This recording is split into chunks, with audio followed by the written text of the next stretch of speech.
ಗೃಹಲಕ್ಷ್ಮಿ ಯೋಜನೆ ಬಹಳ ಒಳ್ಳೆ ಯೋಜನೆ, ಇದು ನಾವು ಒಪ್ಕೊಂಡು ನಾವೇನಿಲ್ಲ ಅಂತ ನಾನು ಹೇಳಲಿಲ್ಲ. 2 ತಿಂಗಳು ಆಗಸ್ಟ್ ತನಕ ಕೊಟ್ಟಿದೀವಿ ಅಂತ ಒಬ್ರು ಸಚಿವರು ಮತ್ತು ಮುಖ್ಯಮಂತ್ರಿಗಳು ಸ್ವತಃ ಒಪ್ಕೊಂಡ್ರು, ಆಗಸ್ಟ್ ತನಕ ಕೊಟ್ಟಿದೀವಿ ಅಂತ.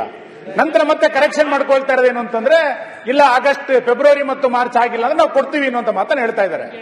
ನಾವು ಅವತ್ತಿನಿಂದ ಇವತ್ತಿನ ತನಕ ಹೇಳ್ತಾ ಇರೋದು, ನೀವು ಗ್ಯಾರಂಟಿ ಯೋಜನೆಗಳನ್ನ ಘೋಷಣೆ ಮಾಡಿದಿರಿ, ಆದ್ರೆ ಸರಿಯಾದ ಸಮಯಕ್ಕೆ ಯಾವುದನ್ನು ಕೂಡ ತಲುಪಿಸ್ಲಿಕ್ಕೆ ಆಗ್ತಾ ಇಲ್ಲ.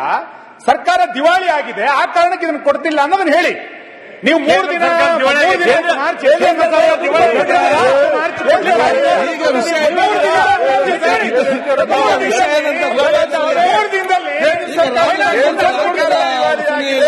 ಇದು ಲಾಂಗ್ ಜಂಪ್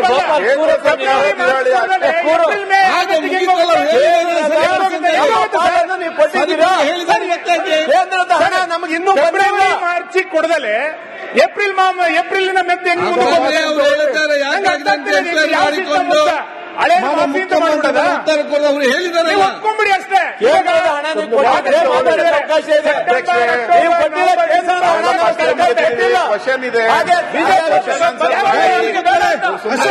ಮಾಡ್ತಾ ಇದ್ದಾರೆ.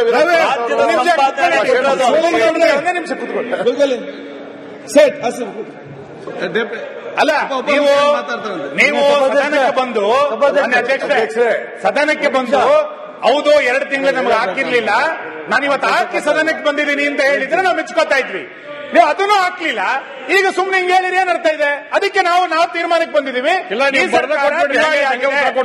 ಸರ್ಕಾರ ನ್ಯಾಯ ಕೊಡ್ತಾ ಇಲ್ಲ ಅನ್ನೋದನ್ನ ಸ್ಪಷ್ಟ ಮಾಡಿ ನಾವು ಸುಮ್ಮನೆ ಒಪ್ಕೊಂಡ್ಬಿಡ್ತೀವಿ.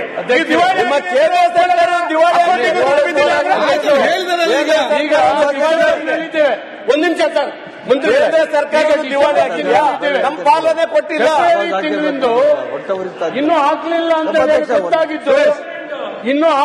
ಅಂತ ಹೇಳಿ ಗೊತ್ತಾಗಿದ್ದು ನಾವು ಸದನದಲ್ಲಿ ಮಹೇಶ್ ತೆಂಗಿನಕಾಯಿ ಅವರು ರೈಸ್ ಮಾಡೋದ್ರ ಮೇಲೆ. ಹಾಗಾದ್ರೆ ನಿಮ್ಮ ಲೆಕ್ಕಾಚಾರ ಹೇಗೆ?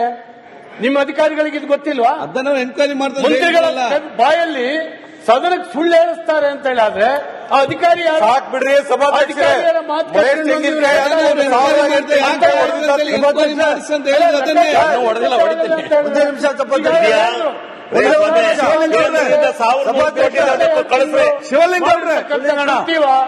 ಇದನ್ನು ಯೋಚನೆ ಮಾಡಿ.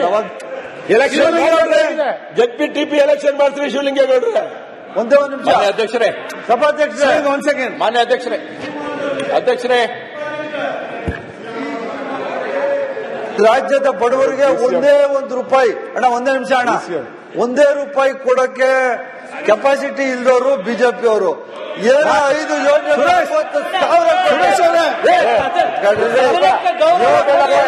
ಕೆಪಾಸಿಟಿ ಇಲ್ದವರು ಮಾಹಿತಿ ಅವರು ಏನಾಯ್ತು? ಬೇರೆ ಏನು ಮಾತಾಡ್ತಿಲ್ಲ. ಅಲ್ಲ, ನಾನು ಉಪಮುಖ್ಯಮಂತ್ರಿಗಳು ಕೇಳ್ತೀನಿ. ಒಂದ್ ನಿಮಿಷ ಅಣ್ಣ, ಕೇಳ್ಬೇಕಣ್ಣ ಅವ್ರನ್ನ. ಏನ್ ಗೊತ್ತಿಲ್ಲ, ₹1 ಕೊಟ್ಟಿಲ್ಲ. ನೀವು ಸಾಮಾನ್ಯ ಬಡವರಿಗೆ ₹100 ಕೊಟ್ಟಿಲ್ಲ. ಸುರೇಶ್ ಅವ್ರೆ, 1 kg ಅಕ್ಕಿ ಕೊಟ್ಟಿಲ್ಲ. ₹1 ಕೊಟ್ಟಿಲ್ಲ. ಸುರೇಶ್, ₹1 ಕೊಟ್ಟಿಲ್ಲ. ಏನು ಹೆಣ್ಣುಗಳು, ಏನು ನಿಮ್ ಯೋಗ್ಯತೆ?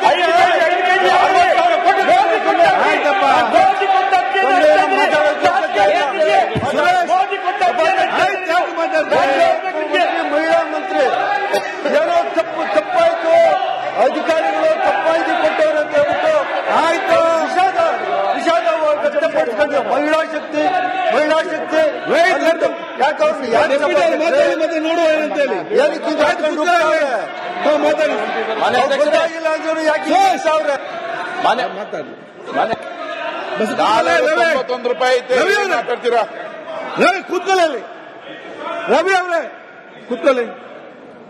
ನಿಂತ್ಕೊಂಡು ಅಲ್ಲಿ ನೋಡ್ತೀರಿ, ಯಾರನ್ನು ನೋಡುದು ನೀವು? ಅಧ್ಯಕ್ಷರೇ,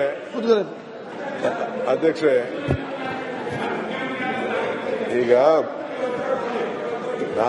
ಕಿಸಾನ್ ಸಮ್ಮಾನ್ ಕೊಡ್ತಾ ಇದ್ದೇವೆ ಸರ್. ಯಾರು ಕೂತ್ಕೊಂಡು ಮಾತಾಡಬೇಡಿ. ಸಮಸ್ಯೆ ಬಗೆಹರಿಸಲು ಸಹಕರಿಸಪ್ಪ. ಅಧ್ಯಕ್ಷರೇ, ಸಮಸ್ಯೆ ಸೃಷ್ಟಿ ಮಾಡ್ಲಿಕ್ಕೆ ಅವ್ರು ಸಹಕಾರ ಮಾಡಬೇಡಿ. ಹೇಳಿ ಅಧ್ಯಕ್ಷರೇ, ತೆಂಗಿನಕಾಯಿ ಅವರು ಕೇಳಿದಂತ ಪ್ರಶ್ನೆ ಆಸ್ ಎ ಪೊಲಿಟಿಕಲ್ ರೆಪ್ರೆಸೆಂಟೇಟಿವ್ ಈ ಕ್ಷೇತ್ರದಲ್ಲಿ, ಆ ಕ್ಷೇತ್ರದಲ್ಲಿ ಪೀಪಲ್ ರೆಪ್ರೆಸೆಂಟೇಟಿವ್ ಅವರು ಬಂದು ಕೇಳಿದ್ದಾರೆ. ಅವ್ರ ಮಂತ್ರಿಗಳು ಉತ್ತರ ಕೊಟ್ಟಾಗೂ ನಾನು ಇಲ್ಲಿದ್ದೆ, ಐ ವಾಸ್ ದೇರ್. ಅವರು ಕಂತಿನ ಮೇಲೆ ಅವ್ರು ಹೇಳ್ತಾ ಇದ್ರು ಇಂತಿಂತ ಇಷ್ಟು ಕಂತು ಬಿಡುಗಡೆ ಮಾಡಿದ್ವಿ, ಇಷ್ಟು ಕಂತು ಬಿಡುಗಡೆ. ನಾನು ಆಫೀಸರ್ಸ್ನ ಕರೆದು ಕೇಳಿದೆ, ನಾನು ಅವರು ಲಿಸ್ಟ್ ಕೊಟ್ಟಿದ್ದಾರೆ. ಟಿಲ್ ಸೆಪ್ಟೆಂಬರ್ ವರೆಗೂ ಕೂಡ ಈಗ ರಿಲೀಸ್ ಆಗಿದೆ. ಮಧ್ಯದಲ್ಲಿ ಒಂದೆರಡು ತಿಂಗಳು ಇಲ್ಲ ಅನ್ನೋದು ಅವರು ಮಾಡಿದ್ದಾರೆ. ಅದಕ್ಕೆ ಅವರು ಕನ್ಫರ್ಮ್ ಮಾಡಿದ್ದಾರೆ. ಚೀಫ್ ಮಿನಿಸ್ಟರ್ ಹತ್ರ ಕೂಡ ಅವರು ಮಾತಾಡಿ, ಈಸ್ ಎ ಫೈನಾನ್ಸ್ ಮಿನಿಸ್ಟರ್, ಯಾವತ್ತೇ ಆಗಲಿ ನೀವು ಮಂತ್ರಿ ಆಗಿರಲಿ ನಾನು ಮಂತ್ರಿ ಆಗಲಿ ನಮಗೆ ಫೈನಾನ್ಸ್ ಮಿನಿಸ್ಟರ್ ಏನ್ ಬರ್ತದೆ ಅದು ನಾವು ಟ್ರಾನ್ಸ್ಫರ್ ಮಾಡ್ತೀವಿ. ಅವರು ನಮ್ಮ ಸ್ನೇಹಿತರು, ನಮ್ಮ ಸುನಿಲ್ ಯಂಗ್ ಲೀಡರ್, ಅವರು ಸರ್ಕಾರ ದಿವಾಳಿ ಆಗ್ಬಿಟ್ಟಿದೆ ಅಂತ ಒಪ್ಕೊಳ್ಳಿ ಅಂತ ಹೇಳ್ತಾ ಇದ್ದಾರೆ. ಆಯ್ತು, ನಿಮ್ಮ ಭಾವನೆ ಏನ್ ಬೇಕಾದ್ರೂ ಇರಲಿ. ಈಗ ನೀವು ಮಂತ್ರಿ ಇದ್ರಿ, ಒಂದು ಬಜೆಟ್ ಮಂಡಿಸಿದ್ರಿ, ನಿರ್ಮಲಾ ಸೀತಾರಾಮನ್ ಬಜೆಟ್ ಮಂಡಿಸಿದ್ರು, 5,300 ಕೋಟಿ ರೂಪಾಯಿ ಕೊಡ್ತೀನಿ ಅಂತ ನೀವು ಮಾತು ಕೊಟ್ರಿ, ಅದು ಕೊಡ್ಲಿಲ್ಲ. ಇಲ್ಲಿ ಬೊಮ್ಮಾಯಿ ಗೌರ್ಮೆಂಟ್ ಬಂತು. ಒಂದ್ ನಿಮಿಷ ಇರ್ರಿ, ತಾಳ್ಮೆ ಕೇಳಿ ಸ್ವಾಮಿ, ನಿಮ್ದೆಲ್ಲ ಕೇಳಿದ್ವಿ ನಾವು, ಕೇಳಿ ಒಂದ್ ನಿಮಿಷ. 5,300 ಕೋಟಿ ರೂಪಾಯಿ ನಿಮ್ದೇ ಬಜೆಟ್ ಇರ್ರಿ ಸ್ವಲ್ಪ, ನಿಮ್ದೇ ಗೌರ್ಮೆಂಟ್ ಹೇಳ್ತು, ಆಯ್ತಪ್ಪ 5,300 ಕೋಟಿ ರೂಪಾಯಿ ಅಪ್ಪರ್ ಬರ್ನರ್ ಬಜೆಟ್ಗೆ ಕೊಡ್ತೀವಿ ಅಂತ ಹೇಳಿದ್ರು, ಕೊಡಕ್ಕಾಗ್ಲಿಲ್ಲ. ಇಲ್ಲಿ ನರೇಗಾ ದುಡ್ಡು ಇವತ್ತರೆಗೂ ಕೂಡ ಕೋಟ್ಯಾಂತರ ರೂಪಾಯಿ ಕೊಡಬೇಕು. ಜಲ್ ಜೀವನ್ ಮಿಷನ್ ದುಡ್ಡು ಸುಮಾರು 30-40 ಸಾವಿರ ಕೋಟಿ. ಹಂಗಂತ ಕೇಂದ್ರ ಸರ್ಕಾರ ದಿವಾಳಿಯಾಗೋಯ್ತು ಅಂತ ಹೇಳಕ್ಕಾಗ್ತದ? ನಾನು I can't tell that. We are there. ನಾವು ಏನು ಮಾತು ಕೊಟ್ಟಿದ್ದೇವೋ, ಯಡಿಯೂರಪ್ಪನವ್ರು ಹೇಳಿದ್ರು, ಒಂದು ಕಾಳು ಕಡಿಮೆ ಕೊಟ್ಟರು ನಾವು ಇಸ್ಕೊಳ್ಳೋದಿಲ್ಲ ಅಂತ ಹೇಳಿದ್ರು. We are committed to it. ನಮ್ಮ ಗ್ಯಾರಂಟಿನೇ ನೋಡಿ ಇಡೀ ದೇಶದಲ್ಲಿ ನೀವು ಫಾಲೋ ಮಾಡಿ. ಇಡೀ ಬಿಜೆಪಿ NDA ನಮ್ಮನ್ನ ಫಾಲೋ ಮಾಡಿಬಿಟ್ಟು ಈಗ ನೀವು ಎಲೆಕ್ಷನ್ಗಳನ್ನ ಗೆದ್ಕೊಂಡು ಬರ್ತಾ ಇದ್ದೀರ. ನಮ್ ಗ್ಯಾರಂಟಿ ಇಲ್ಲ ಅಂದ್ರೆ ನಿಮ್ ಎಲೆಕ್ಷನ್ ಗೆಲ್ಲಕ್ ಸಾಧ್ಯ ಆಗ್ತಿರ್ಲಿಲ್ಲ. ಇವತ್ತು ಕೂಡ ನಾವು ಹೇಳ್ತಾ ಇದ್ದೀವಿ. ಅಧ್ಯಕ್ಷರೇ,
ಚುನಾವಣೆ ಬಗ್ಗೆ ಮಾತಾಡ್ತಾ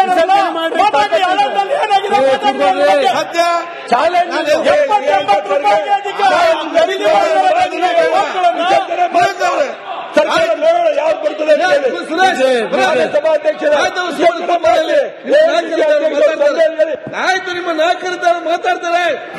ಯಾವಾಗ ಬಂದಾರ ಅವರು? ಒಂದ್ ಸೆಕೆಂಡ್, ಯಾವಾಗ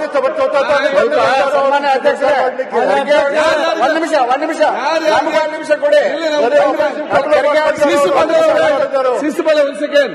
ಯಾರಿಗಾರಿಗೆ ಚುನಾವಣೆ ಬೇಕು ದಯವಿಟ್ಟು ಕೈ ಎತ್ತಿ. ರಾಜೀನಾಮೆ ನನ್ನ ಕೈಯಲ್ಲಿ ಕೊಡಿ, ನಾನೀಗ ಎಸಪ್ ಮಾಡ್ತೇನೆ. ಚುನಾವಣೆ ನಿಂತು ಬನ್ನಿ. ವಿಧಾನಸಭೆ ನನಗೆ ರಾಜೀನಾಮೆ ಕೊಡಿ, ಈಗ ಕಳಿಸ್ತೇನೆ ಗವರ್ನರ್ಗೆ. ಮಾಡಿ ವೋಟ್ ಮಾಡಿ ಬರುವ. ಅಧ್ಯಕ್ಷರೇ ಕೂತ್ಕೊಳ್ಳಿ. ಅಧ್ಯಕ್ಷರೇ ಸುರೇಶ್ ಒಂದೇ ನಿಮಿಷ ಪ್ರತಿಪಕ್ಷ ನಾಯಕರು ಅಧ್ಯಕ್ಷರೇ ಒಂದೇ ನಿಮಿಷ ಮುಗಿತಲ್ಲ ಪ್ರತಿಪಕ್ಷ ಒಂದೇ ನಿಮಿಷ ಕೊಡಿ ಸರ್. ಮಾತಾಡಿದ್ರು